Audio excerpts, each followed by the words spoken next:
सत्य निरूपण तथा मेलमिलाप आयोग र संवैधानिक आयोगहरूमा सहमतिका आधारमा पदाधिकारी नियुक्त गर्न नेपाली कांग्रेसद्वारा सरकारको ध्यानाकर्षण। पदाधिकारी नियुक्तिमा दलीय बार्गेनिङ भन्दा सहमति आवश्यक रहेको भनाई।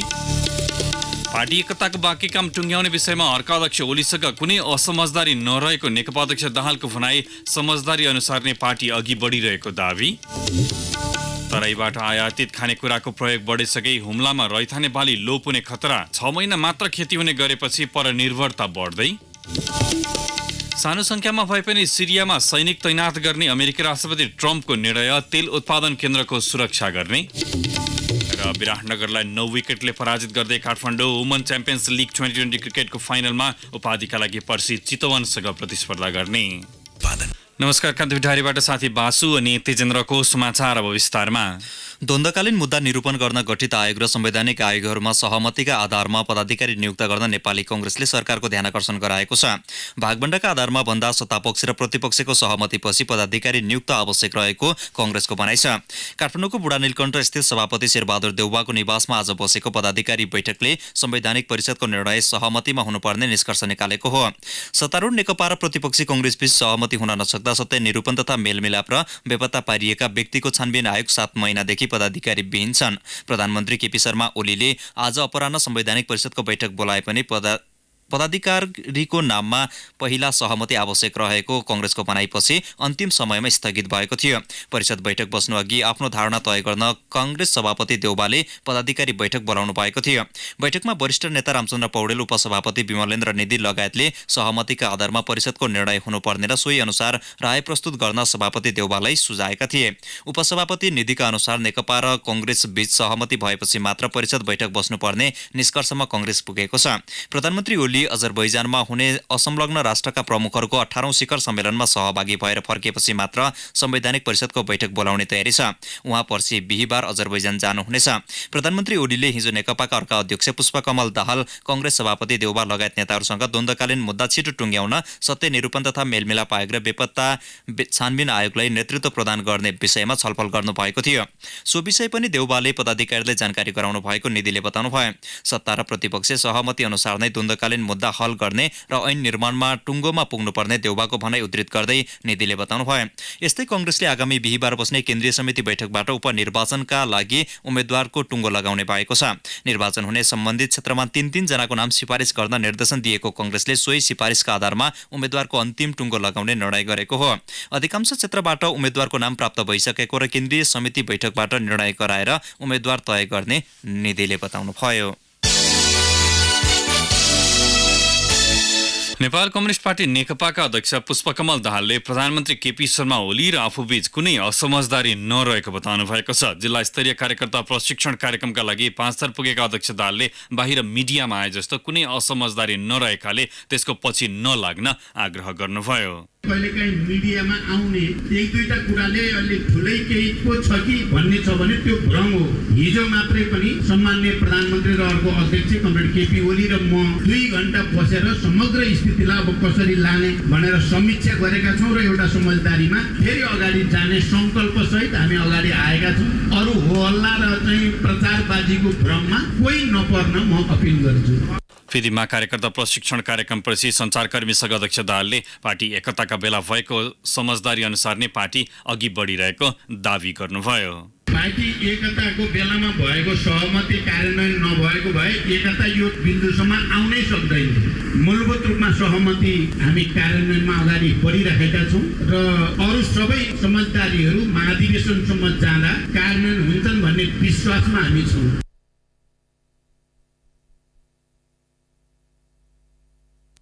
मन्त्रीमण्डल हेरफेरको विषयमा सञ्चारकर्मीको जिज्ञासामा अध्यक्ष दाहालले प्रधानमन्त्रीको क्षेत्राधिकारको विषय भएकाले उहाँले चाहेको बेला मात्र हुने प्रश्न पार्नुभयो। वर्तमान सरकारले छिमेकी मुलुकसँगको सम्बन्ध मजबुत बनाउँदै लगेको दावी गर्दै उहाँले यसको उदाहरण चीनका राष्ट्रपतिको भ्रमण र अमलेखगञ्ज पेट्रोलियम पाइपलाइन विस्तार भएको उल्लेख गर्नुभयो। सत्तारूढ दल नेपाल कम्युनिस्ट पार्टी नेकपाले आसन्न उपनिर्वाचनका लागि 5 थरको फेदिमबाट चुनावी अभियान सुरु गरेको छ। मङ्सिर 14 गते हुने उपनिर्वाचनमा पार्टीलाई सशक्त रूपमा उभ्याउन उपनिर्वाचनको तयारी सुरु गरेको नेकपाले जनाएको छ। पार्टी अध्यक्ष पुष्पकमल दाहालको उपस्थितिमा सदरमुकाम फेदिममा नेकपाले चुनावी अभियानसँगै कार्यकर्ता प्रशिक्षण गरेको छ। अमरबहादुर नेमवाङको मृत्यु भएपछि फाल्गुन नन्द गाउँपालिकाका अध्यक्षका लागि उपनिर्वाचन हुँदैछ। त्यस्तै हिलिहाङ गाउँपालिका 7 मा पनि वडा अध्यक्ष पदका लागि उपनिर्वाचन हुँदैछ। 5 थरबाट सुरु भएको अभियानलाई उपनिर्वाचन हुने सबै जिल्लामा पुर्याउने नेकपाको तयारी छ। हुम्लाका रैथाने कोदो, कालो मार्से धान, काउनी, चिनो, फापर, गहुँ, उवा जस्ता स्थानीय बालीका परिकारको सट्टा तराईबाट आयातित खानेकुरा बढी प्रयोग हुन थालेपछि स्थानीय बाली लोप हुँदै गएको छ।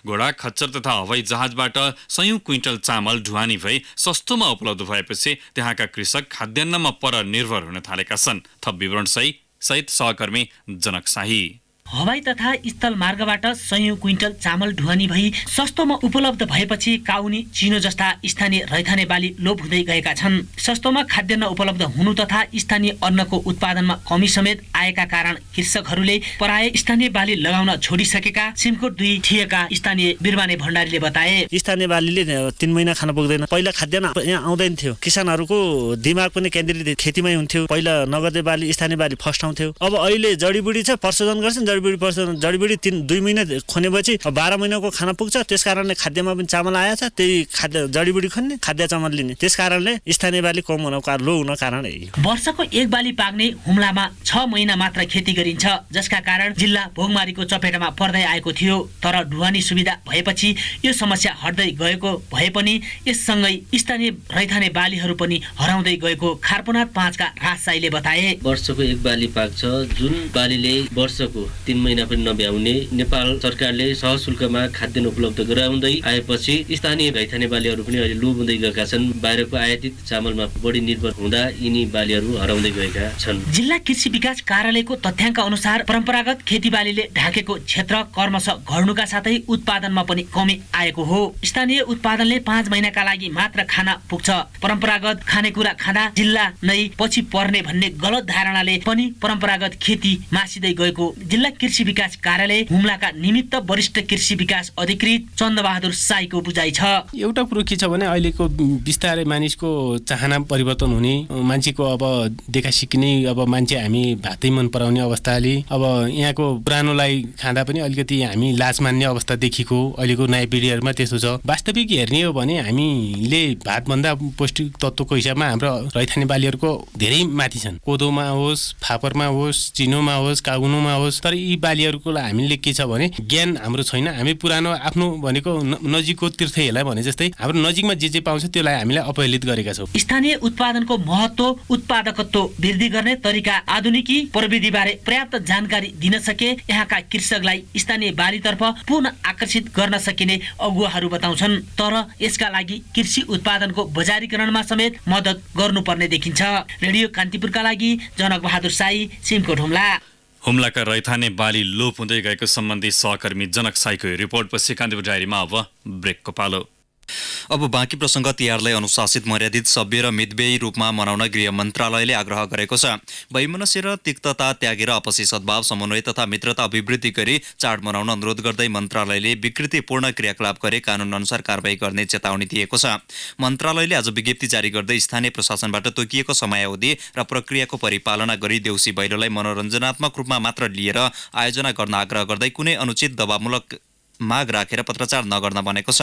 लागु पदार्थ निषेध र मदिरा नियन्त्रण अभियानलाई उच्च प्राथमिकतामा राखेर विविध कार्यक्रम सञ्चालनमा ल्याएको सन्दर्भमा त्यसको परिपालना गर्न पनि आग्रह गरेको छ। मन्त्रालयका प्रवक्ता रामकृष्ण सुवेदीद्वारा जारी विज्ञप्तिमा भनिएको छ, नेपाली भाषा, धर्म, संस्कृति र सभ्यतालाई विकृत तुल्याई समाजमा नकारात्मक असर पर्ने खालका गीत, सङ्गीत तथा श्रव्य दृश्य सामग्री उत्पादन, गायन, प्रसारण र बिक्री वितरण नगराउन अनुरोध गर्दछौँ। यस्ता गतिविधि गरेमा प्रचलित कानुन अनुसार कारबाही गर्ने व्यवस्था गर्न मातहतका निकायलाई मन्त्रालयले निर्देशन दिएको छ। देउसी गीतलाई बिगारेर गाँजा र रक्सीको प्रचार प्रसार गरेको बारे गायक दुर्गेश थापाले माफी मागेपछि महानगरीय प्रहरी अपराध महाशाखाले उनलाई छाडेको छ। संस्कृति र परम्परा विपरीत देउसी गीतको भिडियोमा मादक पदार्थ तथा गाँजालाई प्रवर्धन गरेको र सामाजिक सहिष्णुता खलल पुर्याएको भन्दै गायक दुर्गेशलाई महाशाखाले बोलाएर प्रहरीले सोधपुछ गरेको थियो। दुर्गेशले सो गीत सामाजिक सञ्जालबाट हटाउनुका साथै माफी मागेपछि प्रहरीले उनलाई सचेत गराएर छाडेको हो। सो गीतमा धुमपान, मादक पदार्थ, गाँजा सेवन गरेर तिहार मनाइन्छ भन्ने भावका शब्द प्रयोग भएका थिए। राष्ट्रपति विद्यादेवी भण्डारी जापानी सम्राट नारुहितोको गद्दी आरोहण समारोहमा सहभागी हुनुभएको छ। इम्पेरियल प्यालेसमा भएको विशेष समारोहमा शरीक राष्ट्रपति भण्डारीले नयाँ सम्राटलाई बधाई तथा शुभकामना दिनुभएको थियो। राज्याभिषेक समारोहमा सहभागी हुन राष्ट्रपति भण्डारी अस्ति आइतबार जापानको राजधानी टोकियो पुग्नु भएको हो। यसैबीच राष्ट्रपति भण्डारी र भारतीय समकक्षी रामनाथ कोविन्द बीच आज बिहान भेटवार्ता भएको छ। सम्राट नारुहितोको गद्दी आरोहण अघि उहाँहरू बसेकै होटलमा भेटवार्ता भएको हो।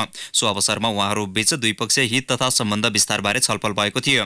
भारतबाट सहयोग प्राप्त आयोजनाले नेपालमा तीव्रता पाएको बारे छलफल हुनुका साथै पेट्रोलियम पाइपलाइन निर्धारित समयभन्दा छिटो बन्नु नमुना योग्य काम भएको भेटवार्तामा उल्लेख गरिएको परराष्ट्र सचिव शंकरदास बैरागीले जानकारी दिनुभयो।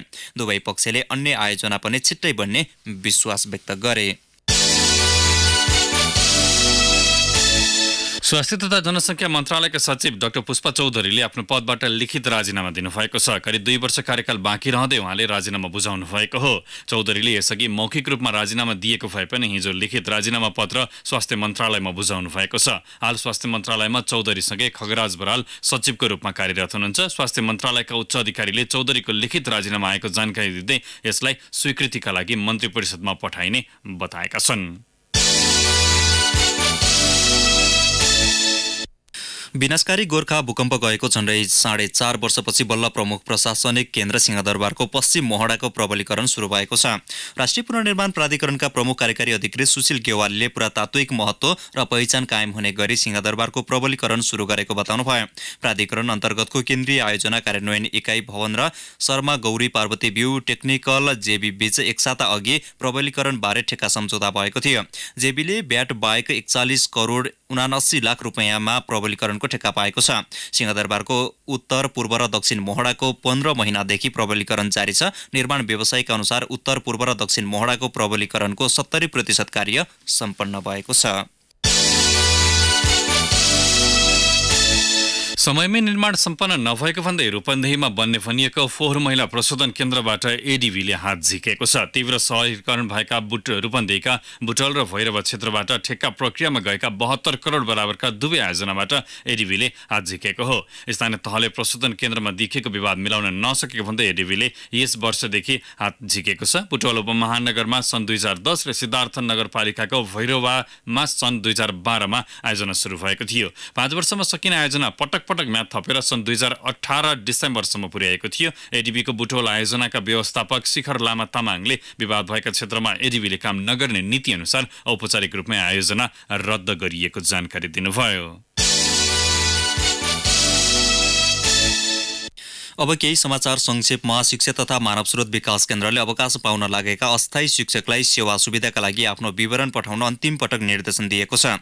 केन्द्रले गत वैशाख, जेठ र असारमा पटक पटक ताकेता गर्दा समेत केही अस्थायी शिक्षकको विवरण अद्यावधिक हुन नसकेपछि अन्तिम पटकका लागि विवरण पठाउन भन्दै सूचना जारी गरेको हो। प्रतिवेदन नेत्रविक्रम चन्द समूहका नेता गुणराज लोहनी चितवनबाट पक्राउ परेका छन्। लोहनीलाई चितवनको भरतपुरको बसेनी क्षेत्रबाट पक्राउ गरिएको प्रहरीले जनाएको छ। पक्राउ परेका उनलाई औपचारिक रूपमा भने सार्वजनिक गरिएको छैन। पुरुषले गर्भनिरोधक चक्कीको प्रयोगमा रुचि नदेखाएका कारण यसको उत्पादनमा समेत ह्रास आएको छ, जसबाट आधा शताब्दीदेखिको वैज्ञानिक अनुसन्धान समेत प्रभावित भएको छ। पर्सामा 1 महिना यता कृषि सामग्री कम्पनी कार्यालयले 10,000 मेट्रिक टन युरिया मल निकासा गरेको छ। कार्यालयका सूचना अधिकृत गोरखनाथ केसीका अनुसार भदौ 30 गते यता कम्पनीको क्षेत्रीय कार्यालय वीरगञ्जले 10,263 मेट्रिक टन युरिया मातहतका कार्यालयमा पठाएको हो।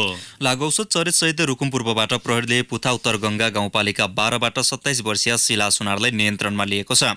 जिल्ला अदालतबाट 20 दिनको म्याद थप गरी सुनारमाथि अनुसन्धान भइरहेको प्रहरीले बताएको छ। र व्यक्तिगत तथा व्यावसायिक सुरक्षाका लागि जिल्ला प्रशासन कार्यालय पर्साबाट इजाजत लिएर राखिएका बन्दुक नवीकरण नगर्ने प्रवृत्ति बढ्दै गएको छ।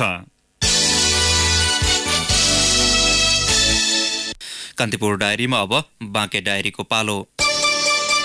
बाँके डायरीमा ठाकुर सिंह थारूको नमस्कार। पाकिसकेको धान जोगाउन हतार हतारमा काटिरहेको धानको बाला पनि फौजी किराले काट्न थालेपछि किसान मारमा परेका छन्। काटेको धान समेत फौजी किराले क्षति पुर्याउन थालेपछि उनीहरू समस्यामा परेका हुन्। कृषि विज्ञहरूले किराबाट धान जोगाउन छिटो काट्न सुझाव दिएका थिए। कृषि ज्ञान केन्द्र नेपालगञ्जका निमित्त प्रमुख शकिल अहमदका अनुसार फौजी किराका कारण 17,000 हेक्टर धान बालीमा क्षति पुगेको छ। पाकिसकेको धानमा विषादी छर्न नमिल्ने भएकाले समस्या भएको हो। तिहारका बेला रमाइलो गर्ने नाममा जुवा खेल्ने पटका पड्काउने कार्य कानुन विपरीत रहेको भन्दै बाँके प्रहरीले कडाई गरेको छ। सीमावर्ती पारीको रूपैडिया बजारमा खुलेआम बिक्री हुने गरेको छ। पटका विस्फोटबाट अङ्गभङ्ग आगलागी हुन सक्ने र समुदायमा अशान्ति हुन सक्ने भन्दै कडाई गरिएको हो। स्थानीय प्रशासनले पटका ल्याउन पूर्ण रूपमा रोक लगाएको छ। निर्देशनको अज्ञा गर्नेलाई कानुन अनुसार कारवाही गर्ने हुने जनाएको छ। बाँके प्रहरी प्रवक्ता डीएसपी शिवबहादुर सिंहले जुवा तास खेल्ने र पटका पड्काउनेलाई कारवाहीको दायरामा ल्याउने बताउनु भयो।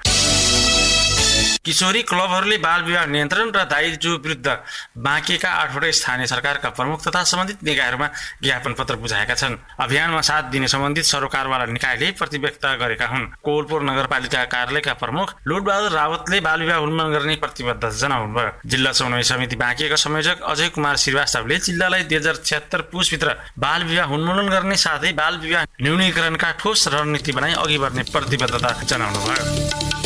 हस् त बाँके डायरी आजलाई यति नै। ठाकुर सिंह थारूलाई बिदा दिनुहोस्। नमस्कार।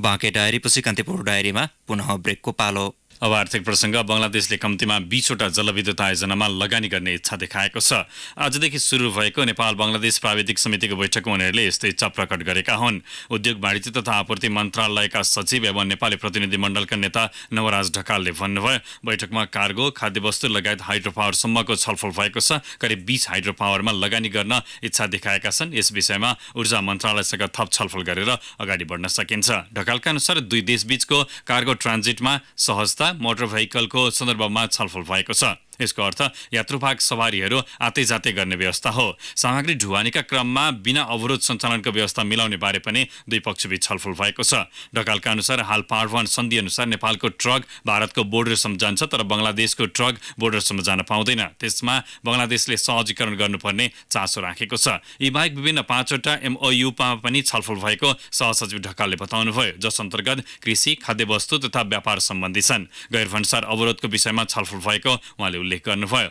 हाल अलैँची र धागो निर्यातको सम्भावना भए पनि निर्यात सुविधा छैन। ती उद्योग प्रवर्धन गर्ने विषयमा पनि नेपाल र बङ्गलादेशका प्रतिनिधि मण्डलबीच छलफल भएको छ। लगातार 2 दिन गिरावट आएको धितोपत्र बजारमा तेस्रो दिन आज भने सामान्य सुधार देखिएको छ। धितोपत्र बजारमा सुधार आए पनि कारोबार रकममा भने सुधार आउन सकेन। बजार परिसूचक नेप्सी आज 2.4 अङ्कले बढेर 1134.79 बिन्दुमा पुगेको छ। नेप्सेमा कारोबार भएका 11 मध्ये 5 कम्पनी समूहको उपसूचकमा गिरावट आएको छ। नेप्सेमा आज कुल 155 कम्पनीका 3235 कारोबारबाट 6,45,453 किता सेयर किनबेच भए, जस अन्तर्गत 16,52,96,000 रुपियाँ बराबरको कारोबार भएको नेपाल स्टक एक्सचेन्जले जनाएको छ। अब अन्तर्राष्ट्रिय समाचार। आफ्नो सेना फिर्ता बोलाउने यसअघिको निर्णय सच्याउँदै अमेरिकी राष्ट्रपति डोनाल्ड ट्रम्पले अझै केही सैनिक सिरियामा तैनाथ रहने बताउनु भएको छ। न्यून संख्यामा रहने सैनिकले सिरिया स्थित इन्धन उत्पादन क्षेत्रको संरक्षण गर्नुका साथै इजरायल र जोर्डनको सीमामा तैनाथ रहने राष्ट्रपति ट्रम्पले उल्लेख गर्नुभयो। सिरिया र टर्कीको सीमाबाट आफ्ना सैनिक फिर्ता बोलाउने ट्रम्पको 2 हप्ता अघिको निर्णयको चर्को आलोचना भएको थियो। अमेरिकाको सो निर्णयसँगै टर्कीले कुर्दिश लडाकु विरुद्ध कारवाही तीव्र पारेको थियो। कुर्दिश लडाकुलाई सहयोग गर्दै आएको अमेरिकामाथि धोका दिएको आरोप लागेपछि राष्ट्रपति ट्रम्पले आफ्नै यसअघिको निर्णय सच्याउनु भएको बीबीसीले उल्लेख गरेको छ। यद्यपि राष्ट्रपति ट्रम्पले जोर्डन र इजरायलको आग्रहमा सानो संख्यामा भए पनि सैनिक तैनाथ गर्न लाग्नु भएको उल्लेख गर्नुभयो। अब खेल प्रसङ्ग। Cat queens Kathmandu women's champions league 2020 cricket प्रतियोगिताको फाइनलमा प्रवेश गरेको छ। कीर्तिपुर स्थित त्रिवी क्रिकेट मैदानमा आज भएको एलिमिनेटरमा विराटनगर टाइटन्सलाई 9 विकेटले हराउँदै काठमाडौँले फाइनलमा चितवन राइनोजसँगको बेट पक्का गरेको हो। टस जितेर पहिले ब्याटिङ गरेको विराटनगर 17.3 ओभरमा मात्रै 68 रनमा अल आउट भएपछि काठमाडौँले 69 रनको झिनो लक्ष्य पाएको थियो। काठमाडौँकी रोमा थापा गोल्डन डक भए पनि कप्तान रुबिना छेत्री र अप्सरी बेगमले 9.4 ओभरमा 70 रनको साझेदारी गरेपछि टोलीले सहज जित दर्ता गरेको थियो। रुबिनाको 34 रनमा 6 चौका र अप्सरीको 27 बलमा 3 चौका सामेल थियो। यसअघि रुबिना एक्लैले 4 विकेट लिएपछि विराटनगर सस्तोमा प्याक भएको थियो। प्लेयर अफ द म्याच घोषित रुबिनाले आफ्नो स्पेलमा 1 मेडन राख्दै 4 रन खर्चेर 4 विकेट आफ्नो नाममा लेखाइन्। सोनु खड्काले विराटनगरका लागि सर्वाधिक 34 रन जोडिन्। त्यस्तै विकेट किपर ब्याटर ज्योति पाण्डेले 12 र आरती बिडारीले 11 रन जोड्न बाहेक अन्यले दोहोरो अङ्कको स्कोर छुन सकेनन्। फाइनल पर्सि हुनेछ।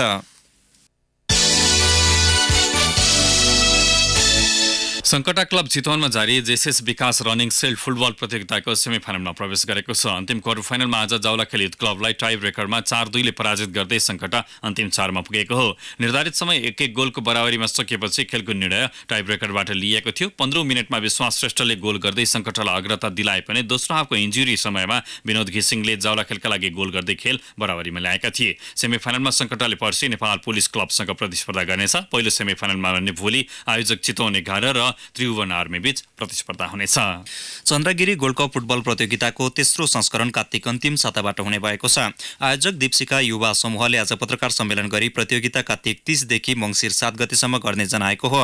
काठमाडौँको नैका उपस्थित खेल मैदानमा हुने प्रतियोगितामा आयोजकको 2 टिम र ए डिभिजनका क्लब गरी बढीमा 10 टिमको सहभागिता रहनेछ। सहभागी टोलीलाई 2 समूहमा विभाजन गरेर नकआउटका आधारमा खेलाइने प्रतियोगिता संयोजक रमेश बुढाथोकीले जनाए। यो संस्करणमा विजेताले पाउने पुरस्कार रकममा 50,000ले वृद्धि गरेर 6,50,000 पुर्याइएको छ। उपविजेताले 3,50,000 पाउनेछ। ब्याली च्यासल युथ क्लब प्रतियोगिताको डिफेन्डिङ च्याम्पियन हो। पहिलो संस्करणको उपाधि हिमालयन शेर्पा क्लबले जितेको थियो।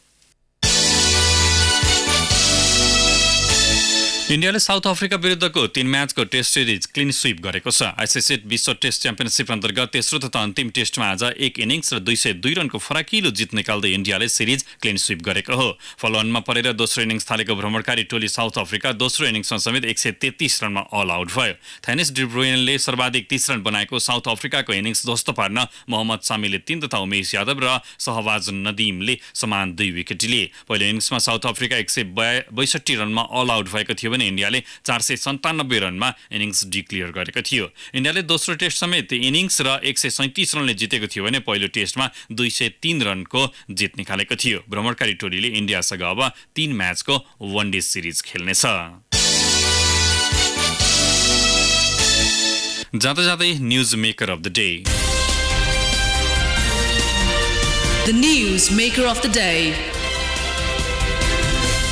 नेपाल कम्युनिस्ट पार्टी नेकपाले आसन्न उपनिर्वाचनका लागि 5 स्तरको फिदिमबाट चुनावी अभियान सुरु गरेको छ। मङ्सिर 14 गते हुने उपनिर्वाचनमा पार्टीलाई सशक्त रूपमा उभ्याउन उपनिर्वाचनको तयारी सुरु गरेको नेकपाले जनाएको छ। अभियानको सुरु गर्न 5 स्तर पुगेका अध्यक्ष पुष्पकमल दाहालले सत्तारूढ दल र प्रतिपक्ष बीच कुनै असमझदारी नरहेको दावी गर्नुभयो।